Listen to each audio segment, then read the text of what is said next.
Tune in, tone up.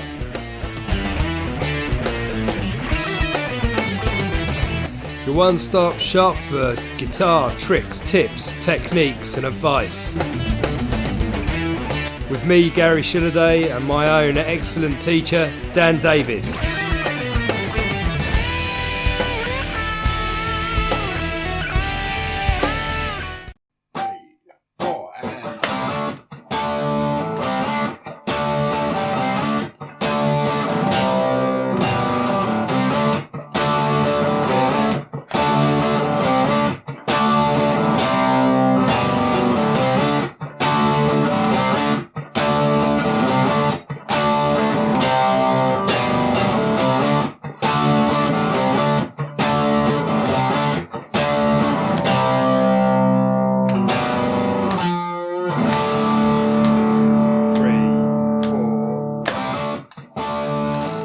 Perfect.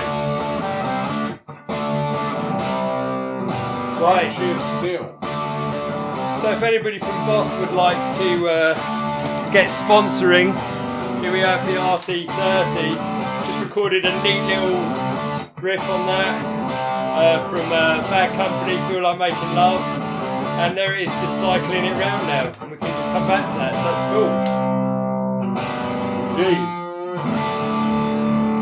3, 4. Pay all the money. Yeah, I'll do. It felt a bit slightly late, but it's alright, yeah. That'll do. Right, so I'll turn that off and we'll talk to our peoples. Cheers. Right, that is switched off. And how you doing, Dan? Oh, I feel like I've been on turbo. It was an amazing gig yesterday with Kingpin, with Lee Farmery. Hi Lee. And Andy Lever. Oh. Hi Andy. That was awesome fun actually. Yeah, great fun. Yeah. What a band. I wish we could do more, and we would like to do more gigs because it's an unreal chemistry when you meet two guys who are as talented in their abilities as those two guys are. It's an honour to play with such players. Do you know what we should do? So I should record that on an audio and chuck it out on the tune in, tone up thing, and then you never know. You never know what might happen. Anyway, so I've come today asking for a relatively short lesson, I guess, looking at the solo at the end of Bad Company, which Bad Companies Feel Like Making Love, and that's why we've recorded that loop, because that's essentially what it plays out at the end. But you need to make $1 million in rock and roll, folks. It's 3 chords and imagination. yeah. Look at Status Quo. They did that for 25 years. They're still doing it now. So we've got this loop recorded in here. The Boss RC30 Loopstation. Great bit of kit. You can just chuck your phone in there through an auxiliary in. And then you've got, this is going to the loop on one of the amps we've got here. And then the guitar just goes in over there. And that's everything you need. It's got a mic input, so it's great for acoustic and singing and vocals and using a bit of percussion as well. And you can record stuff from the Boss RC30 to your computer as well. Just want to say, Gary doesn't actually work for Boss, but it sounds like he'd like to. Yeah. Send another one.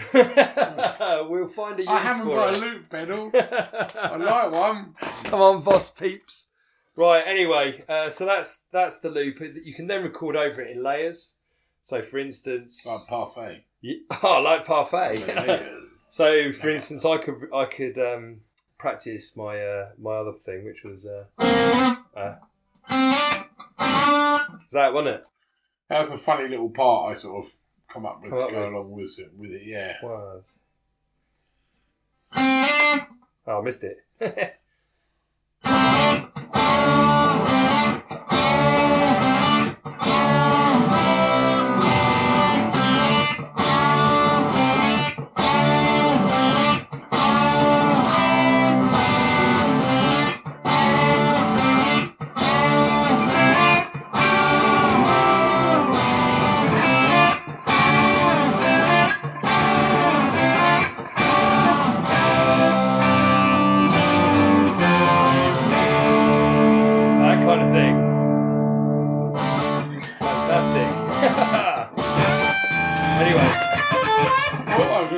tune. Shall we? Yeah, go for it. Let's I go think I for need it. more volume, Gary. Yeah, just okay. a tad. All the way. It's the sixth knob along from the left. That one. Oh no. Left top. Oh, sorry. Yeah, that one. Yeah. Just a tad. Oh, that'll be blasting us out into this.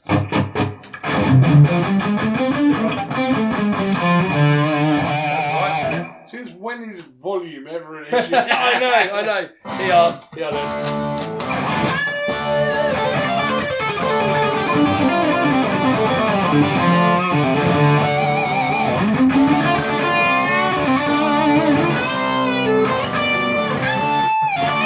So you can see how this is a great practice device.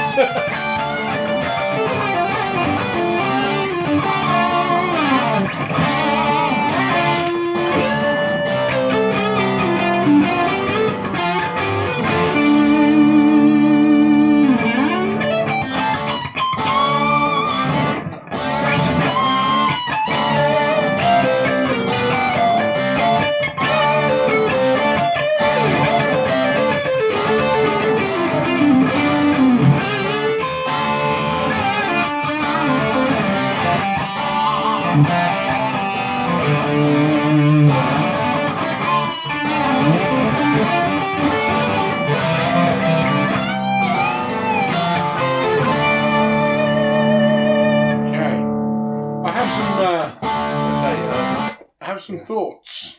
Cool. Which I'd like to share with our erstwhile audience. Yeah, awesome. It'd be a really useful lesson, I think, hopefully as well, to give people a little insight into how to work stuff out. Yeah. Transcribing. That's kind of. I mean, when I was a boy, which, as we all know, was about 6 million years ago, and I was learning guitar, as you do. Well, we've just looked at some recordings of yours that are probably older than most of your students. Well, this is true. Not me. There you go.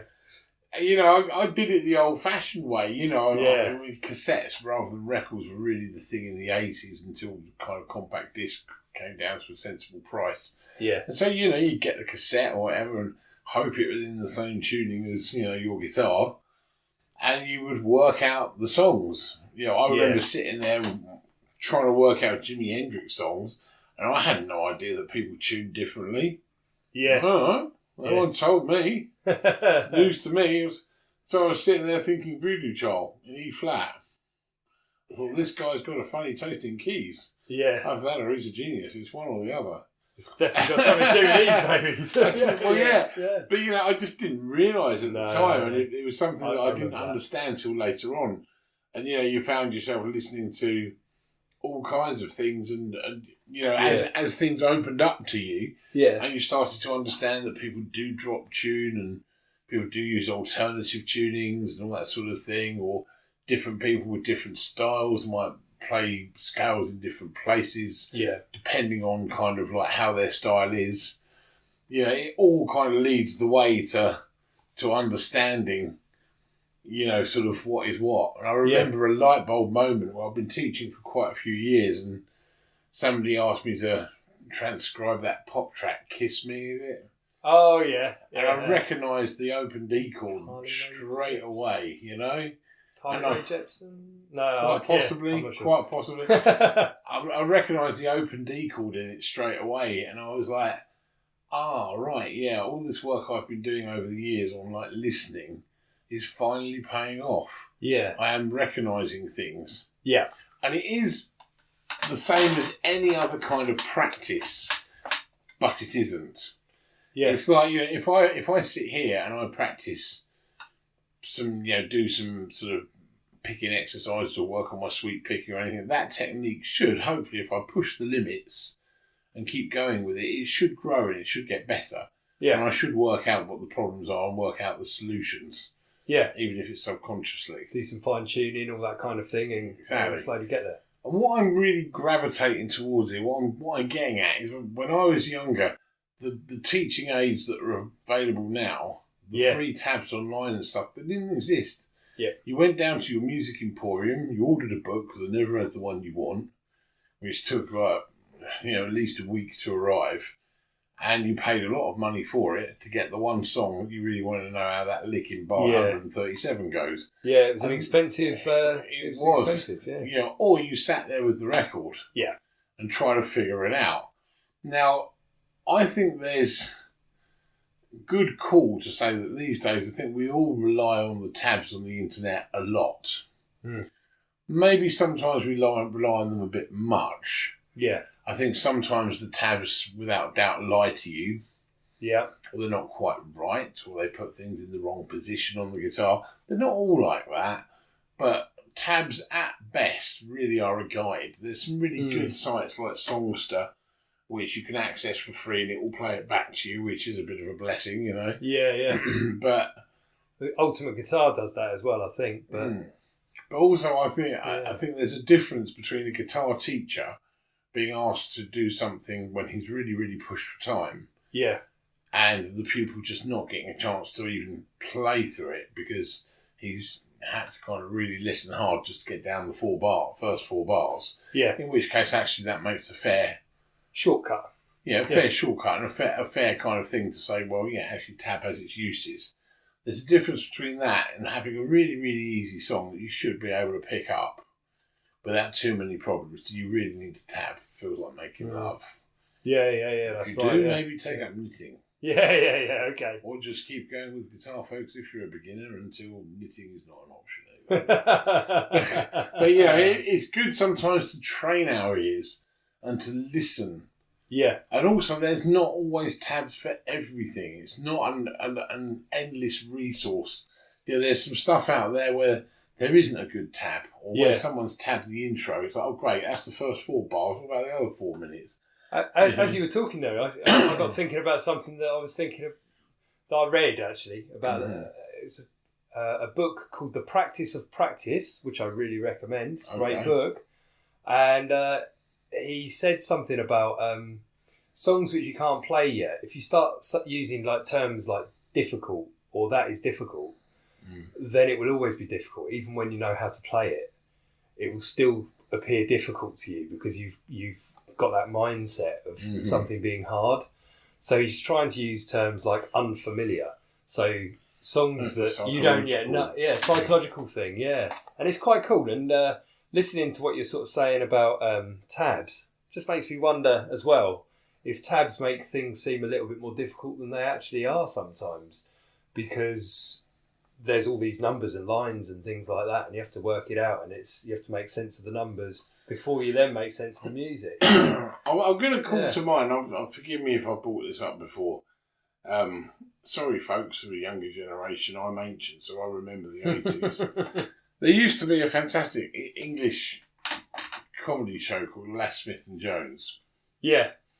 And there was this one little sketch where they're in prison. Oh, with the dots? No. They got this. They have a discussion, these two prisoners, I'm sure it was Smith and Jones, about like finding how to play something from a book, like figuring out the tab and everything. And they're saying, we would have a really good case, like for a judge, to kind of like put all those bookmakers out of business or whatever, because it never sounds the same as the record when we've got the book. Yeah. And everyone. And then the judge calls loads of famous people. That's right. There's Gary Moore. There's Clapton, Gilmore. I mean, Billy Gibbons, maybe. Billy Gibbons. Does he come up? No, Lemmy. That was it. Lemmy. Yeah. Martin Offler was the other. Oh, I don't know the dots. That's right. We've got the little boxes with they can't play their own tunes. Yeah. There you go. Yeah, that's what I'm saying. There is that thing when sometimes with tab and stuff like that. You can look at it, it doesn't give you the rhythm.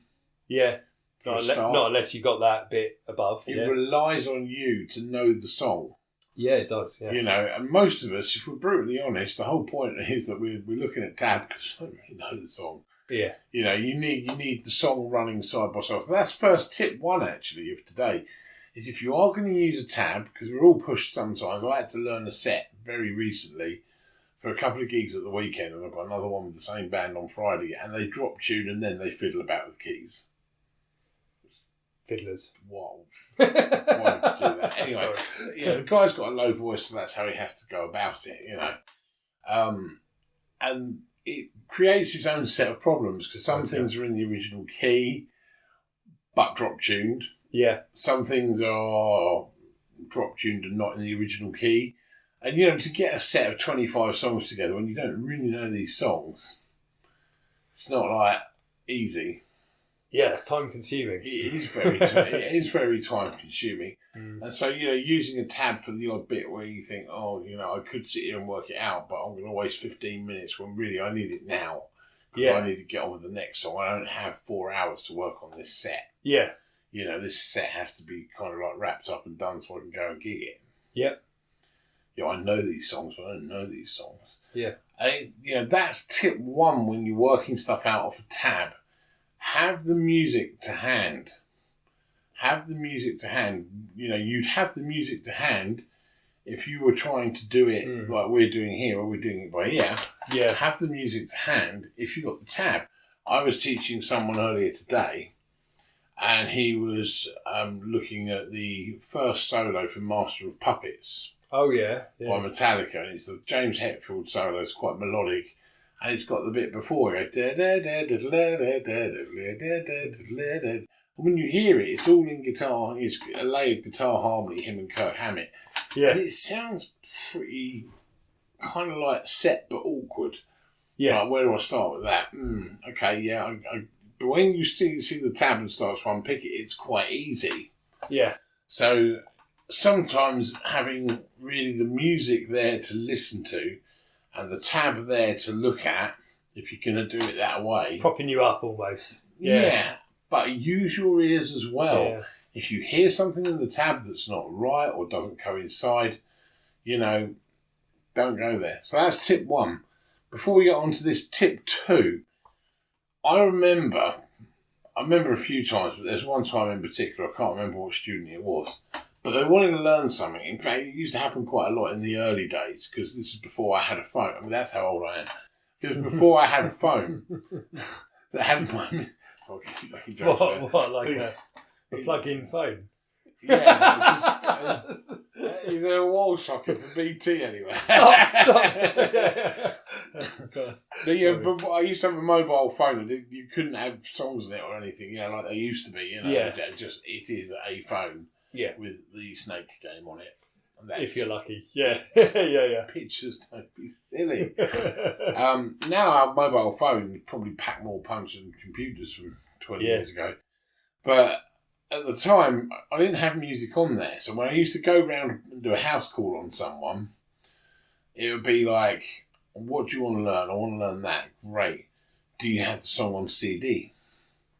Do you have your song on your computer? Yeah. They had to have some kind of hard copy of the song or access to it, be it YouTube or whatever, for me to be able to work it out. Yeah. Now, what people don't understand is that your ears can only pick up and deal with so much at a time. So this is the other tip. When you're trying to transcribe something, do it in small chunks. There's a really amazing Pete Thorne video where he talks about this. And it's nice when you see somebody who you know, actually you trust and value his, you know, opinion. You know, it's reassuring that you know that you're on the right track. And I do trust Pete Thorne's opinion. And he said everything you do, he said, it's got to be in small chunks. Yeah. Because then your ear has enough time to kind of figure it out. Now, a small chunk is dependent on a number of things. If it's a fast run, it might be, let's get the first 3 notes down. Yeah. You know, if it's a slow solo, it might be, let's get the first bar down. Yeah. It really depends. But by small chunks, I mean, you keep reducing the amount that you're listening to and working out and writing down until you can actually hear it and pick it up. Yeah, okay. And then play it back. People think it's slow because they look at the music and like only 20 seconds has gone by. Yeah. Trust me, you won't pick up anything by running a track. Yeah. And you know, thinking that you're going to be able to figure it out. You're not. And this is what people used to do to me. There you go, that's a track. It's like I'm not bad at working stuff out, but I'm not some kind of mastermind here. You know, I was like, I can only cope with so much money. I remember the person I was, you know, when I was 16, 17, listening to the music, and I just had no idea where to start. You know, just nothing to grip hold of.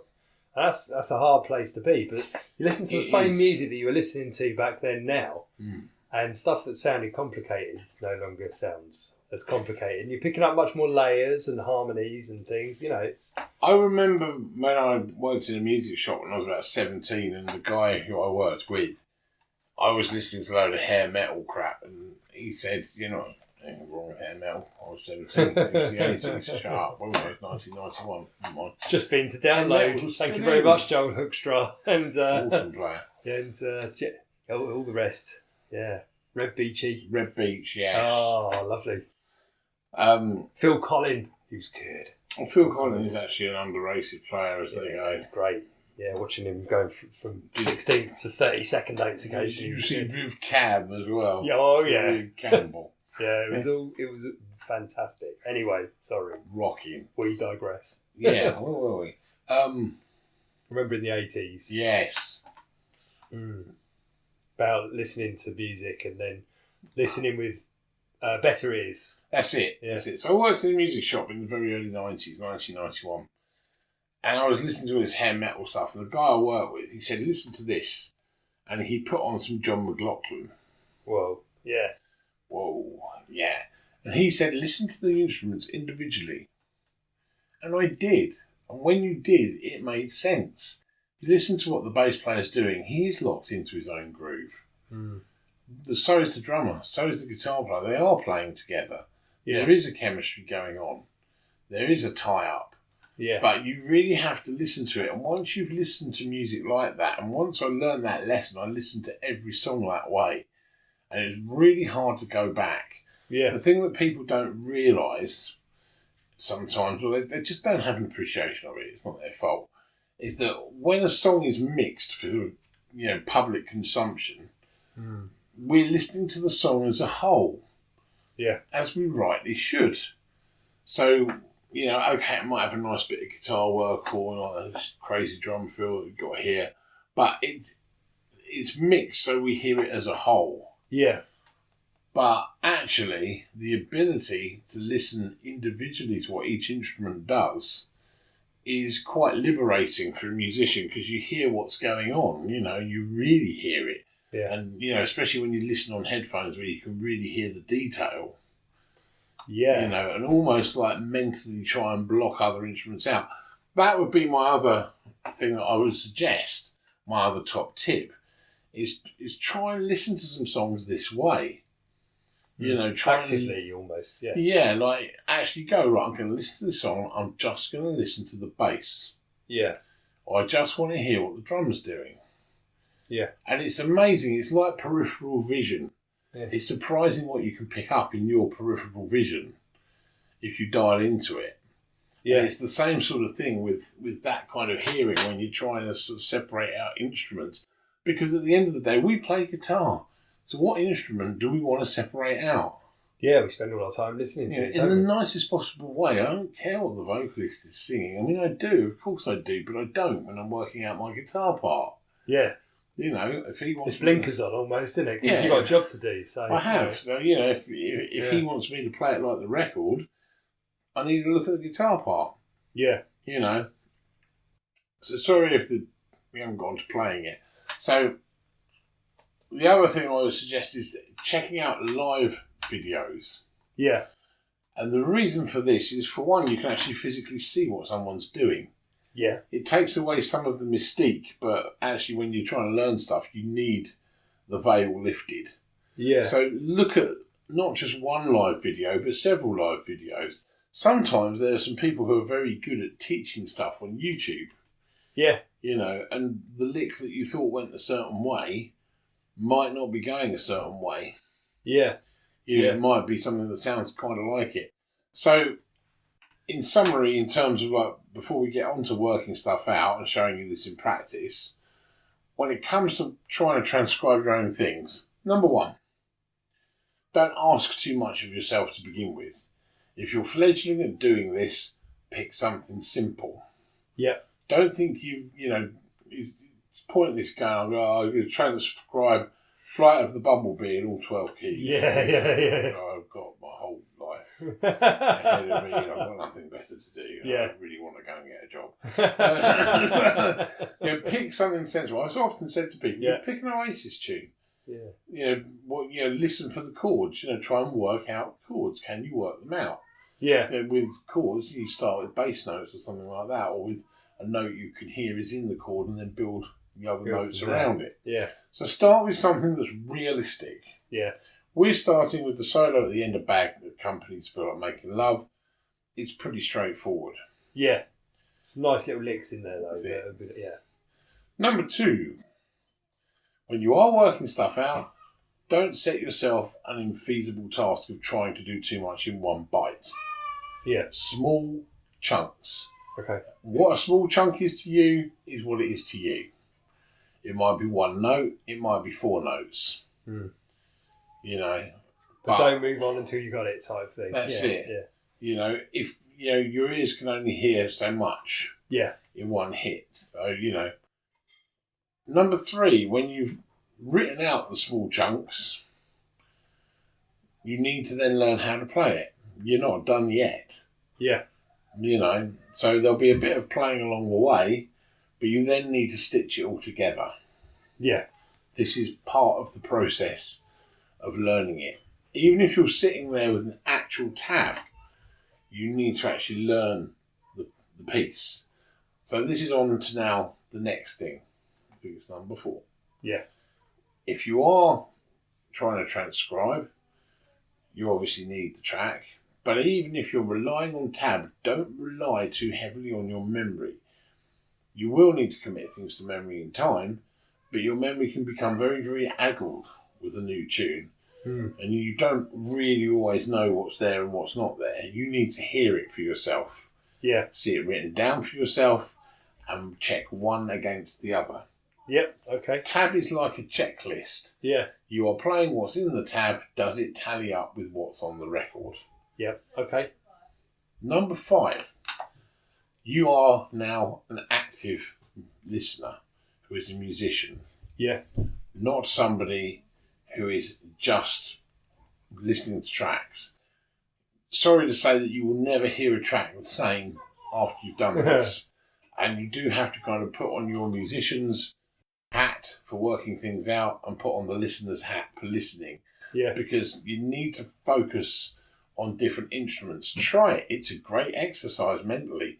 Focus on each individual instrument. Focus on the vocal. What do you hear?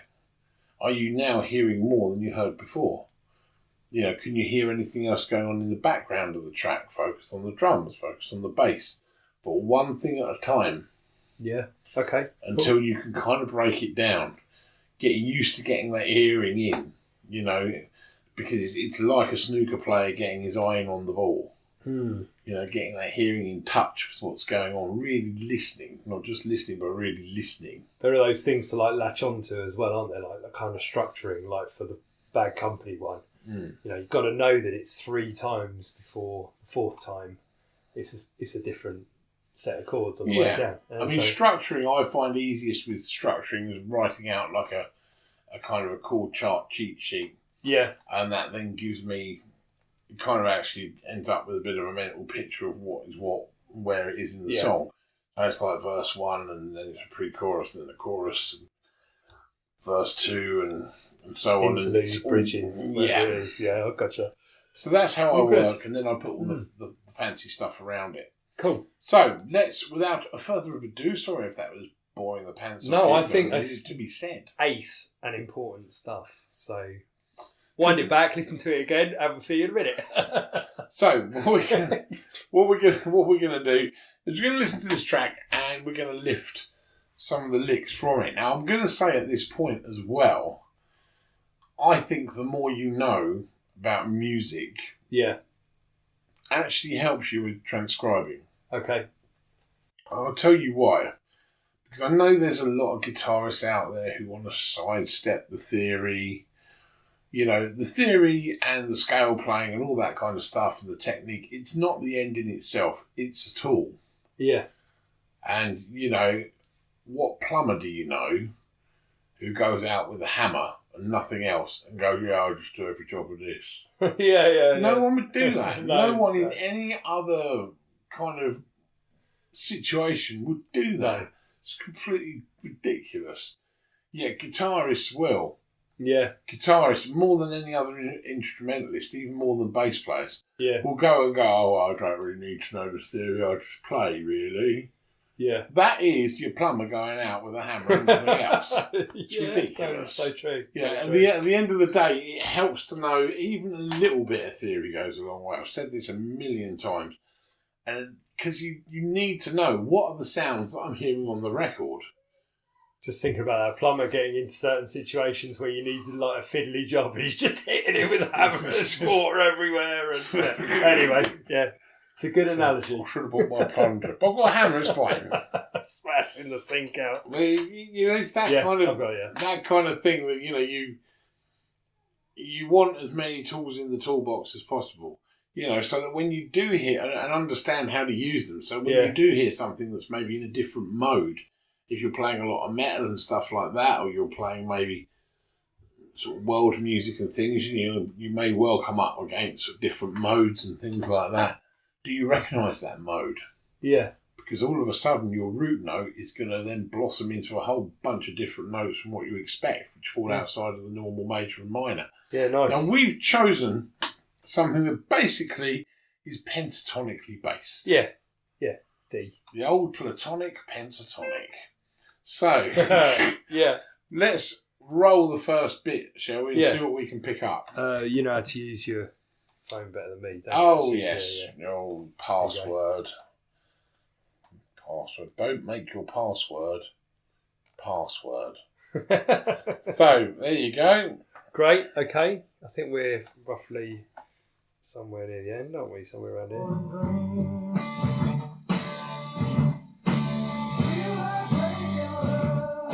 Few little licks, I think, over this end bit. Right, stop there. Okay. Right, so I've heard this lick a few times. We are in the key of D, so getting that measure by maybe playing along with the chords.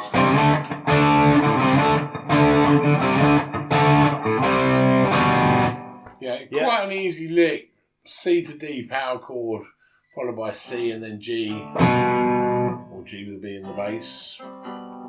Yeah. So that really leads us to, in this case, a very minor pentatonic sound. So we're in the key of D, minor pentatonic. And the first lick, I can hear it already, because I've heard this lick loads.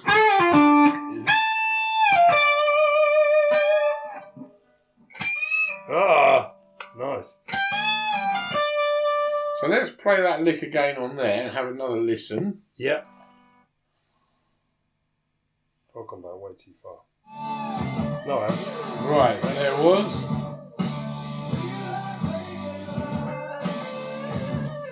Oh, that's moved on. So the first one.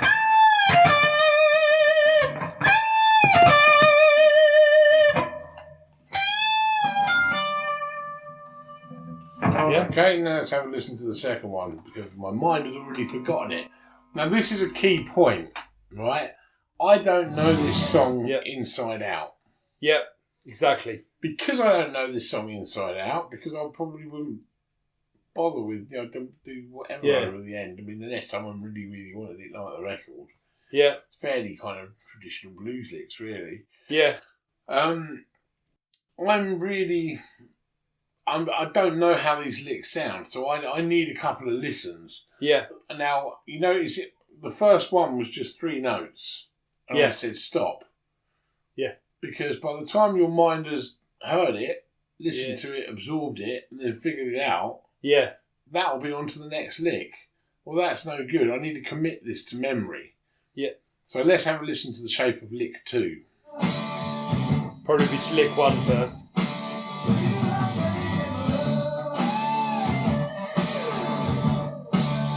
Bit of delay. Okay. That's got delay on it, hasn't it? Oh, that's a big old... It has.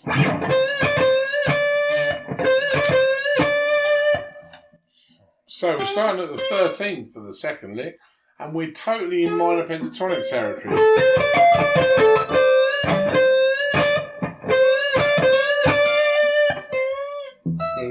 10 to the 13. That's it.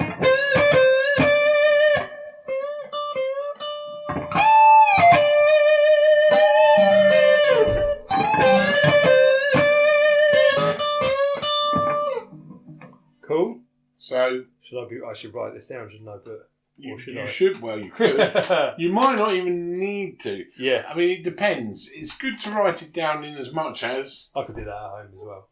Or you can do it at home. Yeah. Don't forget, I've got to listen back to this, so I'll probably get it then. Right. Yeah. Now, where I say a little bit of theory is useful to you, I'm not suggesting that everybody buries their face in books for the next 20 years. Yeah. If you want to, that's cool. Yeah, cool. But it's the ability of knowing when you hear something. Music is a sound. It's a bit like a colour. When you look at red, how do you know it's red? Yeah, just by other things being red, I guess. Right. Yeah, and also society has told you. Yeah. London buses are red. Tomatoes are red. Yeah. And you've learned that that's red. That's sensation. that colour. Yeah. Learning the different sounds of music isn't too different, really. They have their own thing going on, and you've heard the sounds before, just like when you've seen colours before. Yeah. And you hear it, and it's like seeing a colour. You go, oh, yeah, that's what it is. Mm-hmm. Now, of course, if you don't know any better, it could be anything. Yeah. But when you know, you know. You have something to latch onto, Yes. Yeah. Okay, cool. Yeah. So, let's, without further ado, hit it with lick 3.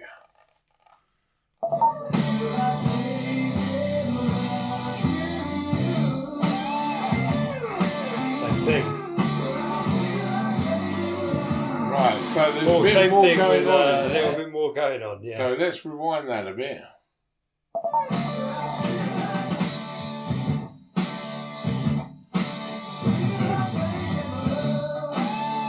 Stop. Right, so we have a repeat of the lick that we had to begin with. Yeah. Yeah. And then something else. Oh, we're right back at the beginning, sorry. That's all right. Let it roll.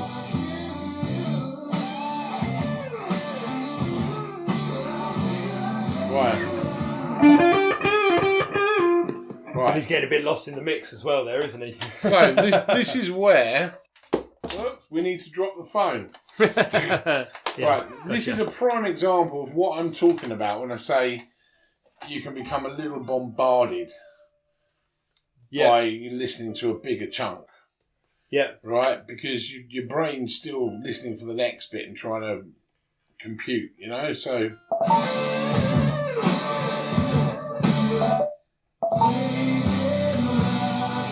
So now I'm listening to small bits. So the first bit.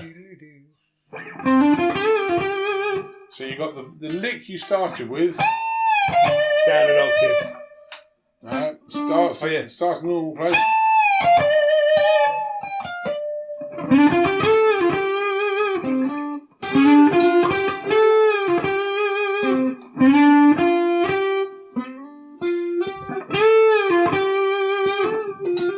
Alright, now listen to the second bit. You may notice as well that I frequently rewind back before. Yeah, listen to it again. Well, also, it gives your ears a chance to kind of dial into it. Yeah. Otherwise, it's a bit like, what's just happened? You want to hear where you have to start the licks off as well, don't you? Yeah. And like at the second listen, I was hearing the delay. Delay popping in at the end. I heard that before, but I hadn't noticed it again. I've forgotten about that. It's there.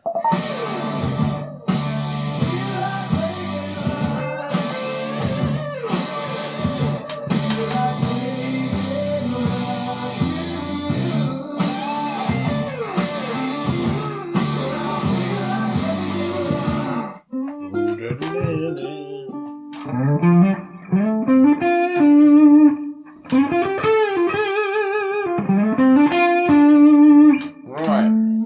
So, part one of that lick. Part two.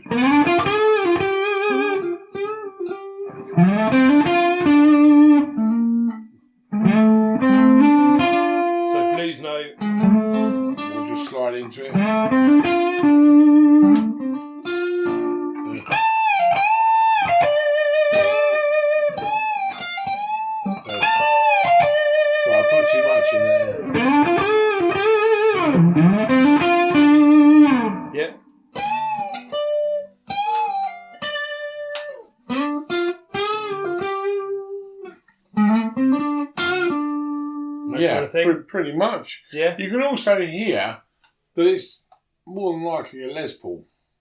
Yeah. It's that big cream. I have one here. I made it here. No, I didn't make it. Very nice it is. There's two. It's just been set up, hasn't it? It's been set up. You can hear it. Yeah.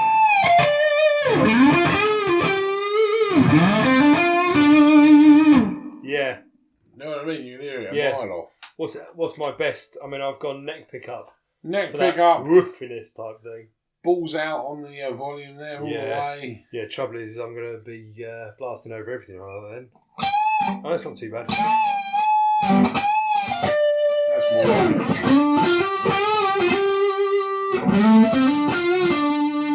it. Okay. Now you noticed I pretty much broke it down into 3 bits. Yeah.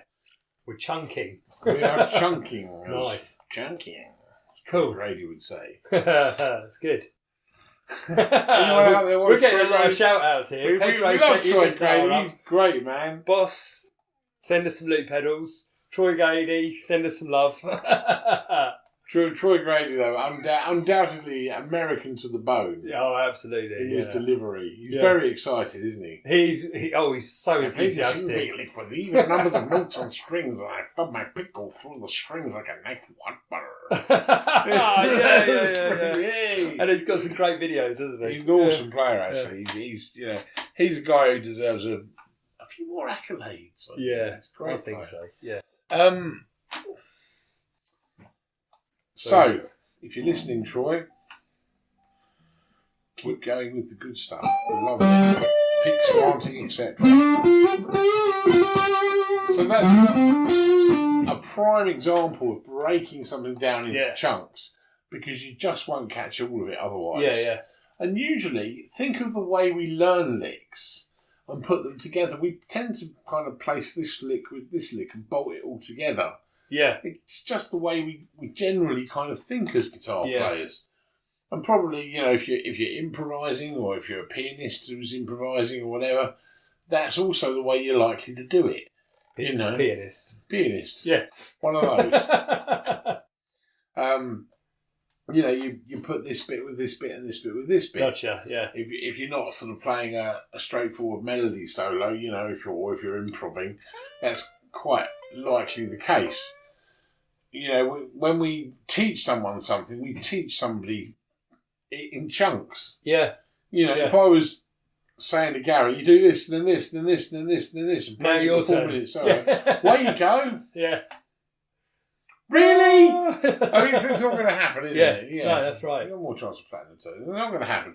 So you're far better off. Think of when you're teaching yourself, how you would teach somebody else.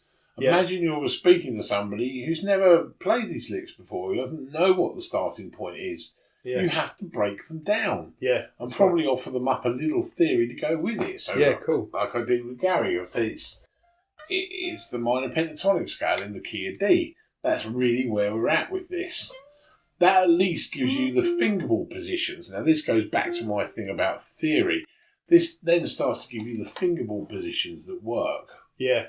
And things like that. Yeah, because then you'd know that you got this sort of shape down here, wouldn't you? And, I mean, like, for example... We're moving to the second position a bit here. Talking of the gigs that I did at the weekend, on a couple of the gigs, I had to prep for them, and I did the best I could, but I didn't have an awful lot of time. So it wasn't going to be a case of solos exactly like the record, but it was going to be a case of solos in the right key. Yeah. So when you're playing a cheesy tune like Breakfast at Tiffany's, for example, which is G, A and D, we know that's in the key of D. Yeah. So at least we're going to stick to the key of D. Yeah. At least we're playing notes which can fit with the chords. Yeah. And it all kind of fits together, even if it's not the exact thing that was played on the record. Yeah. And that's, that can also get you out of quite a few sort of tricky situations.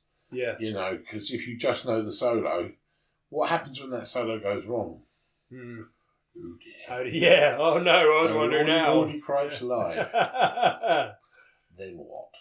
So, moving onwards and upwards. Right. That's not a difficulty. Yep. It's a tough, wasn't it? Next. You can hear his delay on there as well. And here's a little interesting. Well, I think it's interesting. It's probably not. It's probably going to bore them to tears, isn't it? I doubt it. Crying, listening. They love all hearing my voice. Yeah. Years ago, when I was a little girl, when I played in the school band, and we had music that was arranged for the school band, for a big band. In the text, by the music, was often little directions for the guitar player. Oh, right, okay, yeah. Little things like, I remember one time we were doing the Eve of the War from War of the Worlds. Oh, yeah. And it sort of said, use flanging effect. Guitar, add distortion pedal. Yeah, nice. All of that stuff. Very helpful. It is very helpful. Yeah. And this is the thing, is actually, as part of the listening, recognising different effects. Yeah. Because they can indeed cloud what's going on underneath. Yeah. And listening to different guitar parts, not just the part, but the effect as well. Yeah. When I was working in a wedding band, sorry, I'm creaking like Billy-O here. When I was working in a wedding band, I was expected to get, understandably, everything together. Yeah. So I'm going to have to get a sound that's as close to the record as I can get with my gear. Yeah. So anything that needs a special delay, like whenever we did something like when if the streets have no name and stuff like that, you need the dual delay. We were playing fairly recently when I depped in that band. We were playing Shut Up and Dance. So you need the delay at the beginning. Yeah. It's a very specific delay time. And also recognising the different effects as well. Yeah. So if I'm playing 50s rock and roll, I might use like a slapback delay type effect. If I'm playing something that's 70s and spacious, I might use a phaser. Yeah. Chorus is a very 80s effect. Tremolo, a bit more of a 50s, 60s effect. Yeah. So knowing your effects as well, that goes hand in hand with kind of getting the right sound for something, especially if you are called on to be a dep. Yeah. And that's all part of working it out. Yeah. Yeah, fair point. Fair point, yeah. Say I've got up there, I know this is an extreme example, but say I went to do a gig and I know they play Sweet Child of Mine. Yeah. Now, as we all know, for Sweet Child of Mine, you want a nice sort of British kind of overdrive. Yeah. Not overly gainy, but enough juice on tap. It's a neck pickup, folks. Don't play it on a bridge pickup. It's just fail. It's one of my pet hates. Yeah. Especially when people have got a Strat or a Teddy and they play on the bridge pickup. Don't do it to yourself or to me or to anyone else. It's just bullying, and stop it. Yeah. Yeah, it sounds a bit wrong. It's fail. Yeah. So, that's what the setup is. It's a Les Paul, it's a neck pickup, it's kind of British style, kind of drive. That's the sound. Yeah. Not over, the bit of reverb, add a smidgen of delay if you want to give it a bit more atmosphere. That's the sound of, the main riff in Sweet Child of Mine. Yeah. Da-da. If I turn up and play it through a clean sound, using a Telecaster bridge pickup, with a slapback delay, yes, I do know the notes. Songs. It's exactly. Yeah. And this is what I'm saying, is it's all part and parcel of working stuff out. It's also working things like that out. Yeah. So that, if you have got to deliver the song, unless you're doing a completely different thing and your own take on it, you're at least giving the song some authenticity. Yeah. So it's at least coming across sort of like it needs to. Like you may recall at yesterday's gig, although I'm not Tom Petty and I don't own a Rickenbacker, the closest sound I've got to that jingle jangle is the sort of in-between setting on my Sur, which gives me like the middle setting on the telly. Yeah. Which gives that slightly spiky kind of like chimey sound. And so for the main riff, which actually could well have been played on the Telecaster, in Running Down a Dream, I used the Telecaster setting. Yeah. It was only when we were going to solo that I kind of stepped it up a little bit. Yeah. When I went to do Purple Rain, I used a bright, chimey, clean sound. Yeah. And this is what I'm saying, it's part and parcel of figuring out the song is figuring out that. In that thing, yeah. Absolutely. No, that's true. We digress. So that was that easy, didn't it?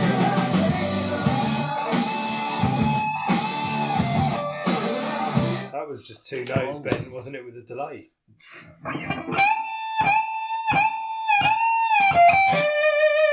Do you think it could have been a delay? No, it wasn't, was it?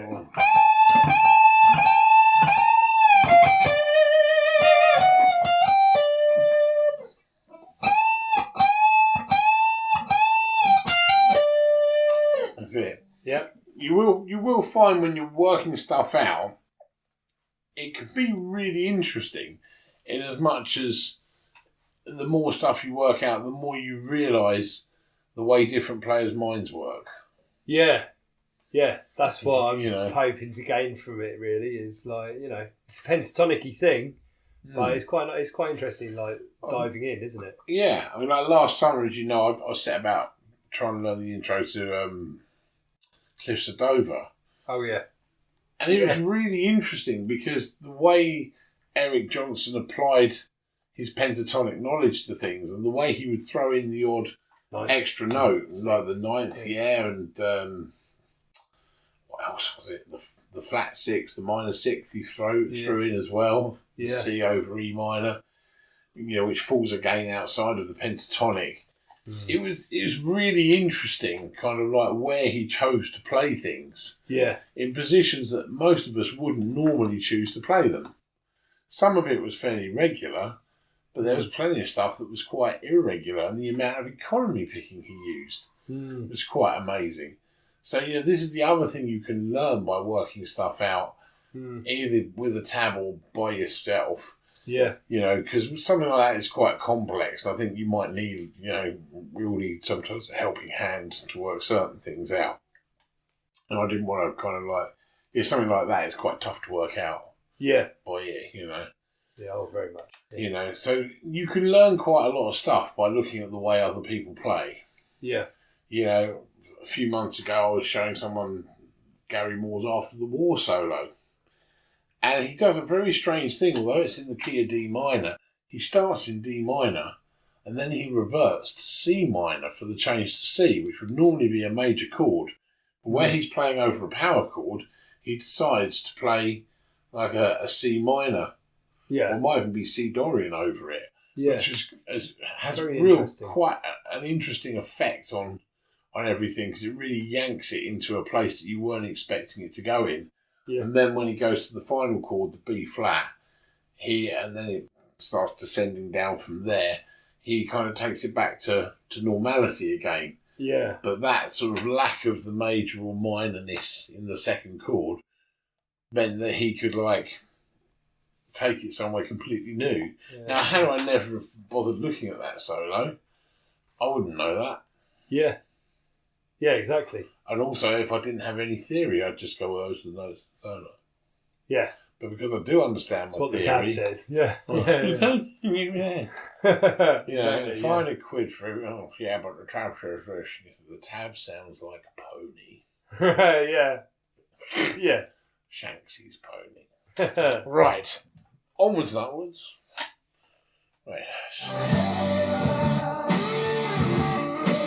Right, same lick, octave down. Same lick, yeah.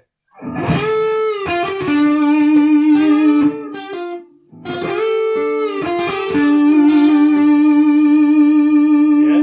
Oh, listen to the sustain. Oh, I'm dying already. Nice. Well, you see we picked a fairly straightforward thing.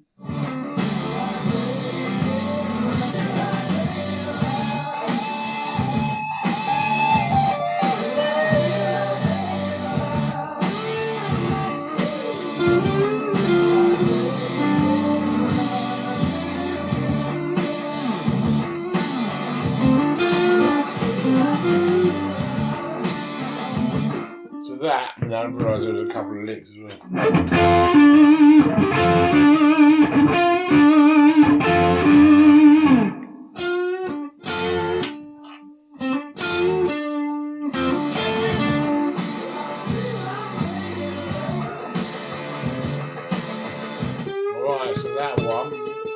two notes together. 14 and 30. That's it. Very, very.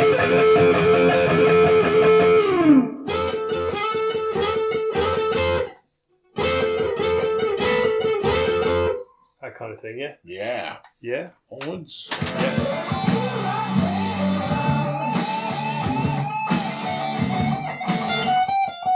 That's it. Blues note 1.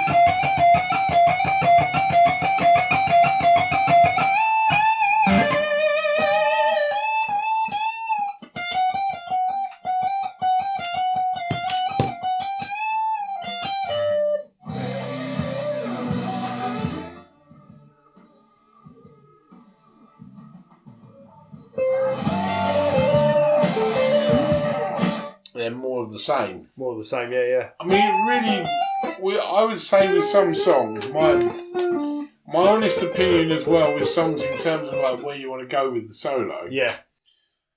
And this is another learning point. Yeah. If you want to learn stuff exactly like the record, there's no harm in that. Yeah. There's, you're not hurting anybody, are you? No. You're not treading on anyone's toes. I kind of don't really, but I also want to have a few little phrases that might sound similar. Well, I feel there's several different kinds of solo in my mind. Okay. This is the way I see it.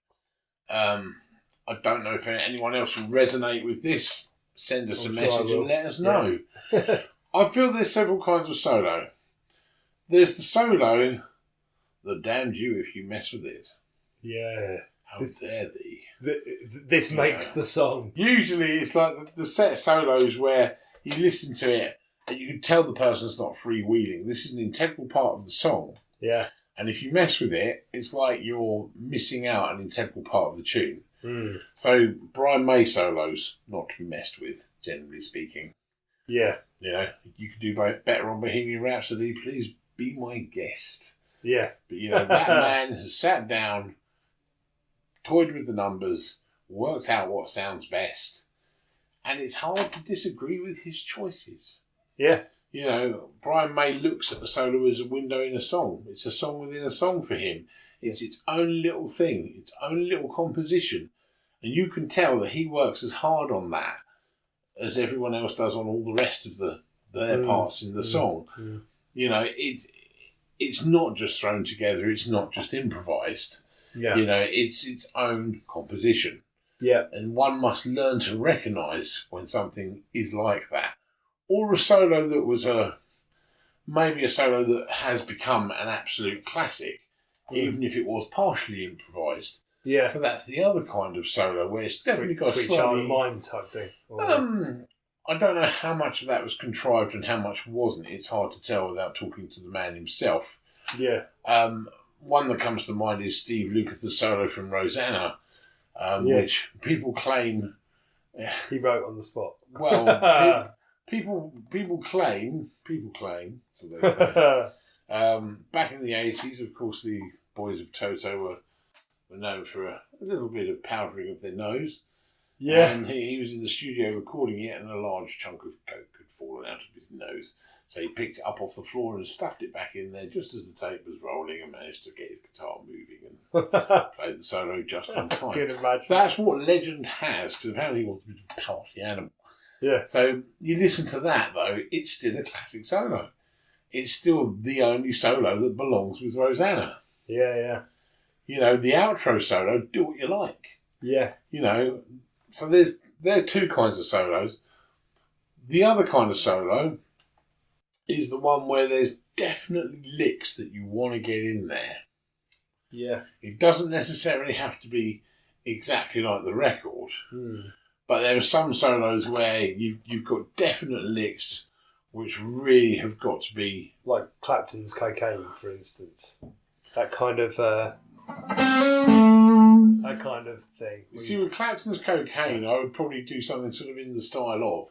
Because when you listen to the record, he's recorded two solos, or two guitars that kind of dovetail into one another. Right. Okay. I'd have to listen. I mean, to you've it got again. obviously you've got the first bit, haven't you? The old chord bit.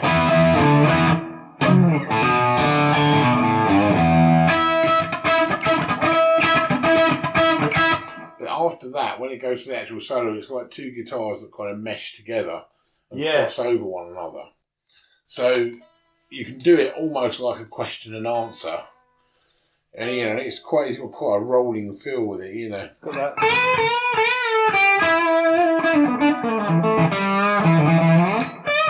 Oh, I'm thinking of that bit right at the beginning. That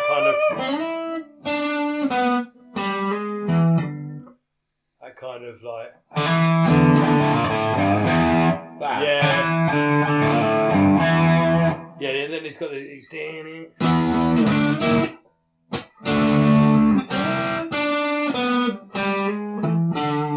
Right at the very beginning of the song, where's that? And then you go.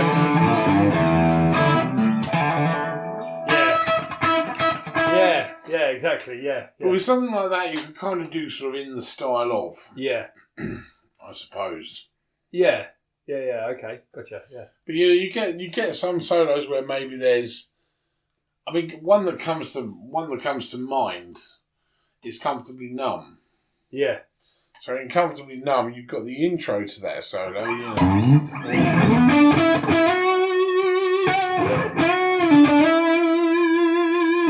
So you've got those first few notes.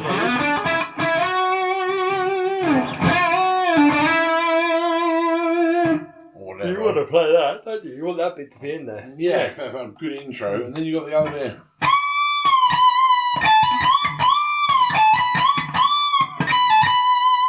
And that, which again is like a bit of a signature lick. Or The Wall, for example, You've got to have that intro in there, haven't you?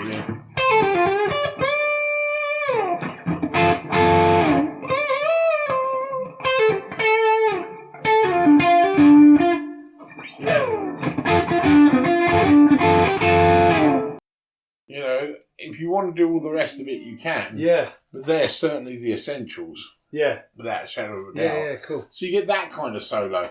The other kind you get is one which is kind of very improvised. Yeah.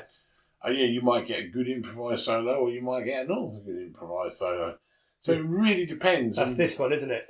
I mean, this one sounds fine. Quite well improvised, I think. But yeah, I mean, it's one of those ones where you could go a number of different ways. You could go nuts. Yeah. Just go crazy. Shall I press play? You could, may as well.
Nuts. Yeah.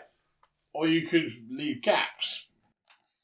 Yeah. So up to you. With this, it's very improvised. As you say, if you want to hang your rest of your solo, the rest of your licks on, a handful of kind of things that you've pre-thought about. Yeah. Or that are in the record already, I see no harm in that. That's kind of what I think I'm going to do, yeah. Just that, we've got that kind of thing, haven't we? And then we've got... Yeah.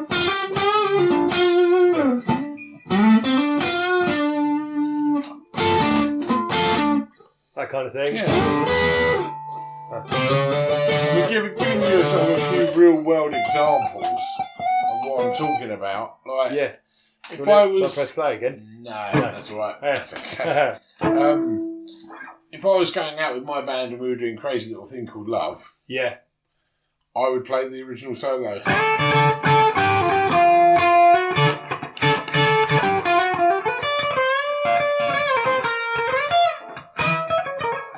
Whoa!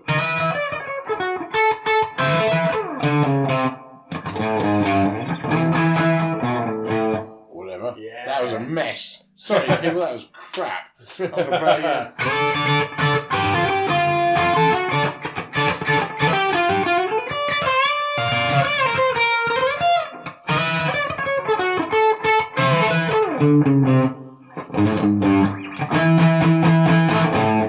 So I would play that solo exactly like that, much like the record.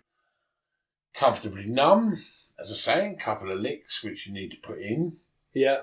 But other than that, I would do my own thing with it. If I was playing Purple Rain, there's you've got to have that phrasing, haven't you? That kind of. Yeah, I mean, with Purple Rain, you could even do the vocal line.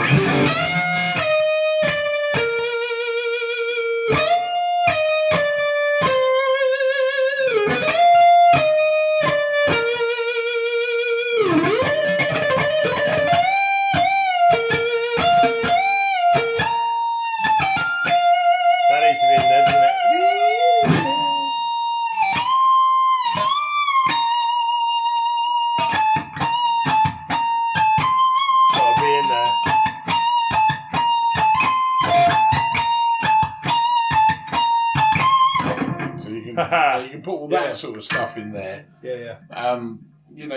Apart from that, you can kind of do your own thing with it. Nice. So it's really being discerning. Yeah.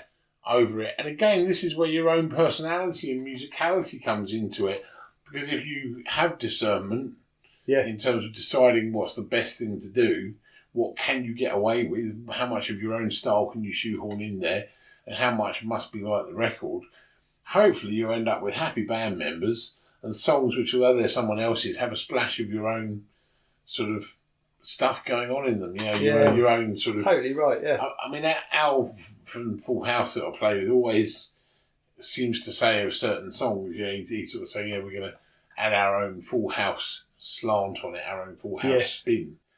And I think that's a very good idea. Yeah. So we add a little bit of ourselves in there, so that people have no doubt, this is us and this is what we're all about. Cool.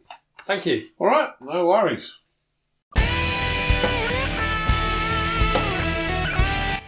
Stay tuned for more episodes, jams, improvisation ideas and well-informed thoughts about amps, pedals and guitar tone. If you enjoy this podcast, leave us a review on iTunes, find us on SoundCloud or see our website on tunein-toneup.com. Here you'll find show notes, tabs and further research and resources. It's also a good place to get in touch. We hope you're finding these lessons as interesting and as useful as I do, and if you have any suggestions, we'd love to hear them.